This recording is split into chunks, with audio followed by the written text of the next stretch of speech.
Sabiki found the work he needed, and Surf Lifesaving had a new method of saving lives on the beaches. The proposed Surf Lifesaving service was introduced to the public at Bethells Beach in January 1970. Today, George is back there where it all began, reliving that first surf jump with Malcolm Beattie, one of the original helicopter crewmen. Well, I guess, George, it was a day like this, wasn't it? To say so about the same as today, sun shining, and you were 20 years younger. I was 20 years younger, definitely. Okay, I'm in position. Okay, moving in over top of them now. Right. That was back in the summer of 1970. And we had a visiting lifeguard, a guy called Phil Stubbs from California, who said he knew all about helicopters or jumping out of them, but actually I think we taught him also, didn't we? He got here quite a day. Right, take them up now. You got it. Give us an all clear above. All clear above, take them up about 6 feet. Okay. Your height's perfect, no problems at all. Perfect, okay. Coming into dry land.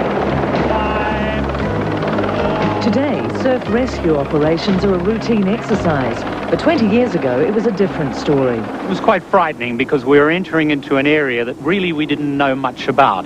George Sabiki as the pilot had an idea, we as Surf Lifesaving had an idea.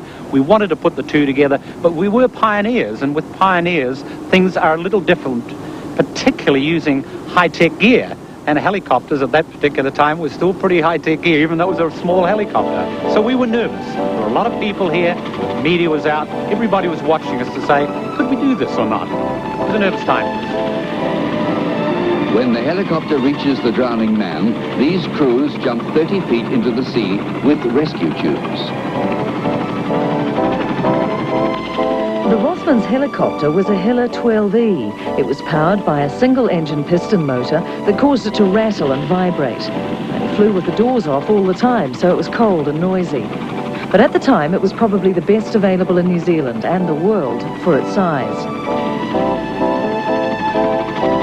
The lifeguards used a static line or strop fixed to the cargo hook of the helicopter, to which they attached a rescue tube, a technique simple in its construction and still used to the present day. That day here really started it. We showed to people that we could lift people out of the surf, bring them back safely to the beach, and this was a time, of course, you must remember, when we didn't have rescue boats. We were relying totally on the man on the beach. The next stage was to get it funded, and the Rothman Sports Foundation and Radio Hauraki took an active role on that side. So what we combined was the Auckland Surf Association, Alexander Helicopters, who supplied the helicopter, the money came from Rothmans, and the publicity came from Radio Hauraki. I certainly knew that it was a unique service in the world. No one else had it.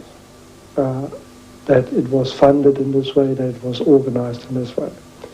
Certainly the military had search and rescue centres, but they were totally differently organised and arranged. This was the first time that a helicopter actually was specifically based at a seaside to do rescue works for surf lifesaving.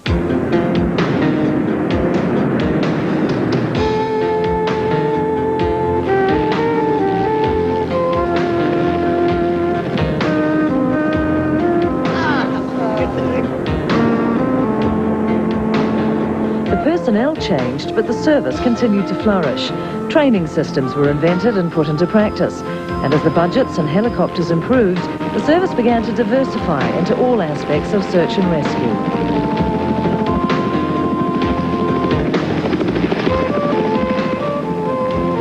It was on the 27th of December 1970 that the service recorded its first surf rescue. 3 teenagers were plucked from a rip at Bethells Beach. For the next 16 years, Surf Lifesavers continued to crew the helicopter on a voluntary basis, providing a rescue backup to the surf lifesaving clubs. In 1984, rescue boats were supplied by Rothmans to the clubs, and the rescue helicopter became available for more general rescue work, a move that was to prove indispensable to the public of Auckland. Warwick Gear experienced his first helicopter ride. It was uncomfortable, strapped to the skid on the outside of the helicopter, but it saved his life. Gear crashed a motorbike at Bethells Beach, severing arteries to both legs, and was in a critical condition. George Sabiki was flying the helicopter that day, and Warwick Gare became the first person to be transported to hospital by the fledgling Auckland service.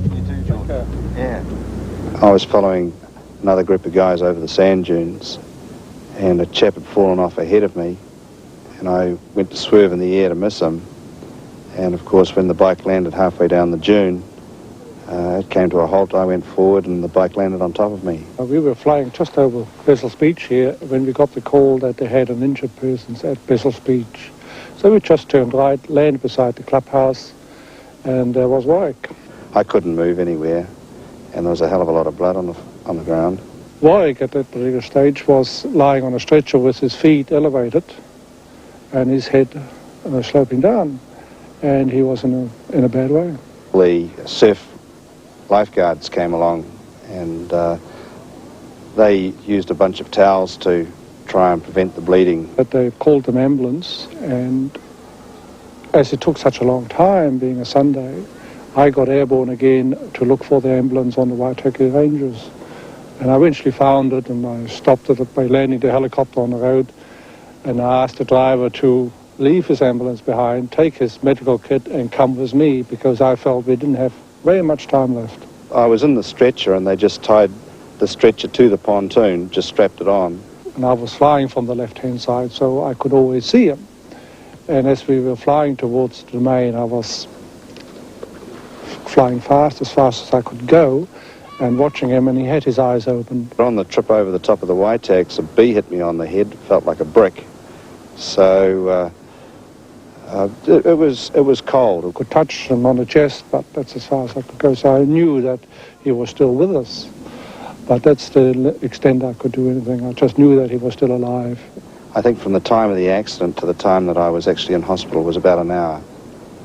But if it had been by ambulance, I probably wouldn't have been here to tell you the story. Neurosurgeon Russell Worth quickly recognised the potential of the helicopter for quick transportation of patients to intensive care hospitals. He was a strong supporter of Peter Button and became deeply involved in the development of the Wellington Rescue Helicopter operation. It actually began right here. In 1968, Peter was standing on the beach and watched the Wahine founder. And even on that atrocious day, he appreciated the fact that a helicopter could have got across to the far shore, to the eastbourne shore, where most of the survivors landed. And even a little helicopter could have done a wonderful job on that day. Peter Button had been a flyer since 1949.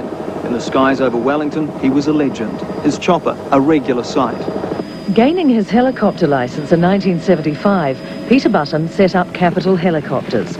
The Wellington region now had its own rescue helicopter service. The mid-70s also saw the introduction of the new light utility turbine helicopters. It gave the rescue helicopter operator greater engine performance and a bigger and more efficient machine from which to perform rescues. This was a major breakthrough in rescue helicopter work. Patients could now be transported inside the machine in relative comfort under the observation of medical specialists. The air ambulance had arrived. In 1977, Peter Button imported one of the first Belljet Rangers, fitted with clamshell doors and equipped for search and rescue. And on the 2nd of February 1978, that aircraft, Hotel Killer Fox, flew the first helicopter into hospital transfer in New Zealand, transferring a spinal injured patient to the Burwood Spinal Injuries Unit in Christchurch. 80 to run. Peter Button was also the first civilian operator to fit a winch to his helicopter.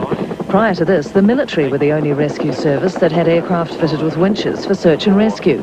An exercise such as this one is routine training for Air Force crews. Forward, on a good height, good position, well clear, right, close up to good on the 12. Crewman's halfway to the ground now. 37, well clear, so you can clear on the 11. Weights off. Now. The Air Force has played a key role in search and rescue, particularly in the remote and mountainous areas of New Zealand. They are permanently on standby for rescue work. Good position. Slow, here's the stop on, just awaiting a thump. I have a thump, you cleared up to take the weight of 2. Roger, winching in. Right, good height, good position. Are you happy at this height? Thanks, sir. We're clear on the 11th. Right, good height, good position. Crewman and survivor halfway to the skids.